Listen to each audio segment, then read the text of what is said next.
Hello लोगोफोर, नोंथांमोननि गेजेराव आं आरो मोनसे गोदान भिडिअ लानानै फैबावबाय। बे भिडिअनि गेजेरजों नोंथांमोननो फोरमायनो थाखाय लानानै फैदों मोनसे समनि मुंदांखा फावखुंग्रि बिथां सबिता एबा हाजो खर'नि सिख्ला मुंजों मोनथिजानाय बिथांनि सुंद' सोमोन्दै। आसा खालामो नोंथांमोना मोनथिनो लुबैदोंब्ला भिडिअखौ जोबजासिम नायलांदो।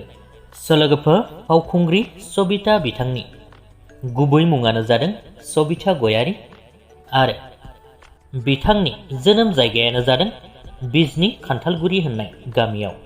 बिथाङा एलपि स्कुलखौ फरायदोंमोन बङाइगाव गोजोनपुरी स्कुलाव, हाई स्कुलखौ फरायदोंमोन बाथौफुरि हाई स्कुल गुवाहाटीआव, कलेजखौ फरायदोंमोन बिथाङा बरमा कलेज बाक्सा।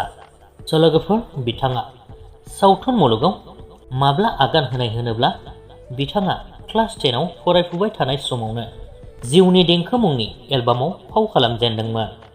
बिनि उननिफ्रायनो बिथाङा गोबांथार सावथुनफोराव फाव खालामबोदों, जेरै मोजां गाज्रि, हांमा हांसा, फासिनि दौलें, हाजो खर'नि सिख्ला आरो बायदि बायदि।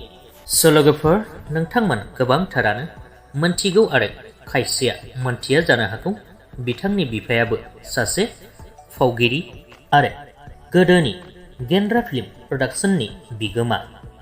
दायो बिथांमोना बे गेन्द्रा फिल्म प्रडाक्शनखौनो सोलायनानै हांमा फिल्म प्रडाक्शन दोनफिनबाय। बिथां सबिता गयारीनि बिफानि मुङानो जादों बानिकान्त गयारी। बिथां बानिकान्त गयारी सार बिथाङाबो गोबांथार गोदोनिफ्राय बायदिसिना सावथुनफोराव बायदिसिना रल लानानै फाव खालामबोबाय। दायो जों मोनथिनानै लागोन बिथां सबिता गयारीया मानो सावथुन मुलुगाव फैफिनला एबा बिथांखौ जों मानो फाव खालामनाय नुनो मोनथारला। बिथाङा गोबां बोसोर सिगांनो जुलि जाखांबाय। दिनैनिफ्राय खमैबो 12 बोसोरसो सिगांनो बिथाङा जुलि जालांबाय।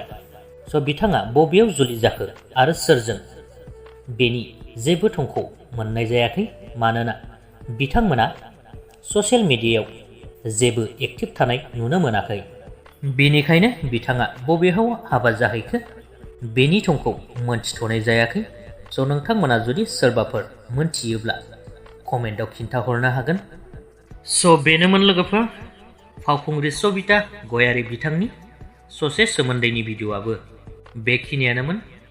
भिडिअ'खौ नायनानै मोजां मोनोब्ला लाइक खालामदो, लोगोसेनो चेनेलखौबो साबस्क्राइब खालामनानै लादो। गोजोन्थों।